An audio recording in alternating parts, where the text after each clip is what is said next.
नारी बिचे साड़ी है, साड़ी ही की साड़ी है कि नारी की साड़ी है, कुछ समझ में नहीं आ रहा कि क्या है। इसलिए भ्रांति अलंकार है, ये भ्रांति हो रही है कि मैं कैरियर बना रहा हूँ, कैरियर बना रही हूँ, माँ बाप को भी ठग रहे हैं। अभी नहीं, मैं अभी शादी नहीं करूँगा, अभी नहीं करूँगी, मैं कैरियर बना रही हूँ, मैं कैरियर बना रहा हूँ। और सही बात है, माँ बाप भी कहते हैं पंडित जी ये बच्चा 35 साल का बच्ची हो गई, क्या करें, शादी नहीं करते। मैंने कहा जी ये भ्रांति अलंकार में अटके हुए हैं। तो ये भ्रांति जो है, सस्पेंस जो है, ये पता ही नहीं बना रहा हूँ कि बर्बाद हो रहा हूँ, कौन जजमेंट करे, इसका भगवान ही मालिक है।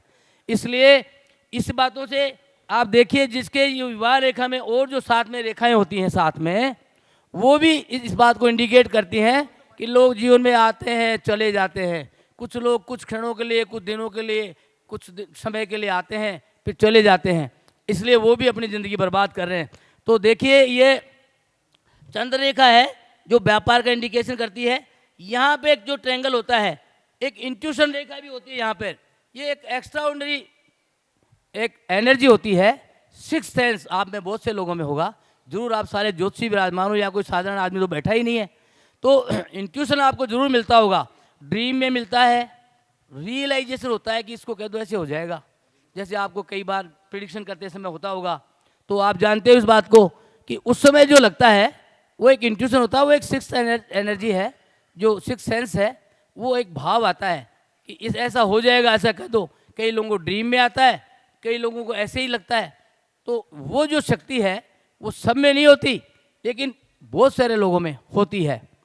इसलिए हम चाहते हैं, हम जानते हैं कि हस्तरेखा पे अभी एक मैंने एक पुस्तक भी लिखी है, शायद वो छप नहीं पाई है, आ जाएगी अगले महीने तक आ जाएगी इस पर पूरा।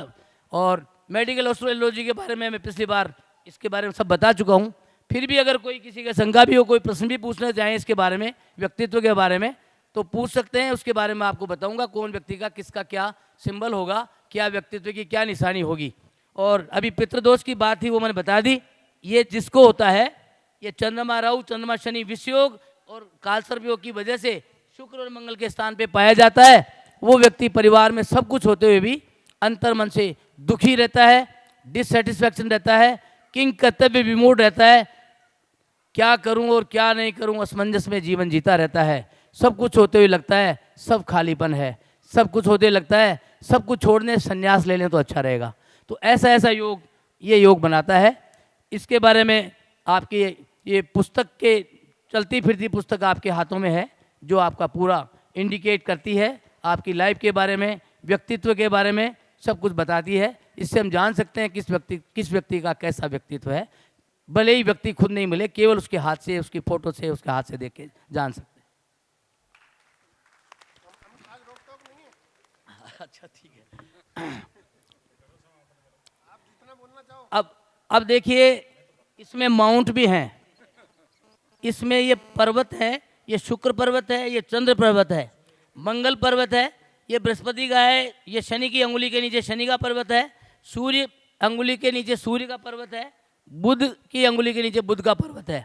ये पर्वत अगर स्लिप होके एक दूसरी तरफ खिसक जाते हैं, बृहस्पति का पर्वत खिसक के अगर शनि की ओर चला गया तो उसका मन संन्यास की ओर भागेगा, क्योंकि बृहस्पति शनि से मिल गया, वो एक दूसरे के एनिमी है, तो वो बृहस्पति के कारक गुण है, वो शनि ले लेगा। ऐसे ही सूर्य का पर्वत है, बुध का पर्वत स्लिप होकर सूर्य का मिल जाए तो ये फिर भी मित्र है, वो अच्छा फल देता है। लेकिन सूर्य का पर्वत शनि की ओर चला जाए या शनि का पर्वत स्लिप होकर सूर्य की ओर मिल जाए, सूर्य और शनि है तो पिता पुत्र मगर एक दूसरे के एनिमी हैं।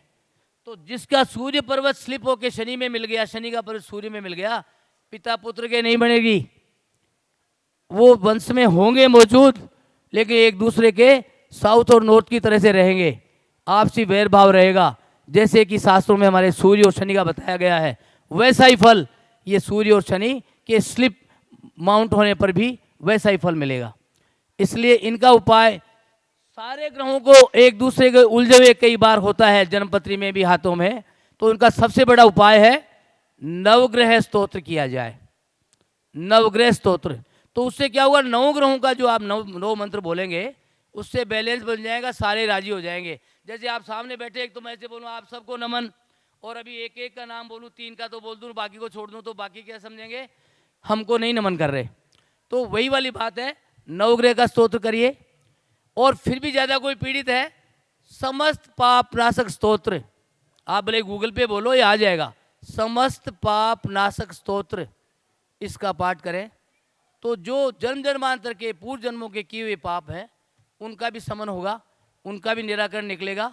उसका स्तोत्र का पाठ करें आप, तो आपको जो कॉम्प्लिकेशन ऐसा है जिसका सारे उपाय करने के बाद भी नहीं हो रहा है, तो वो आप करें। ठीक है, हो गया।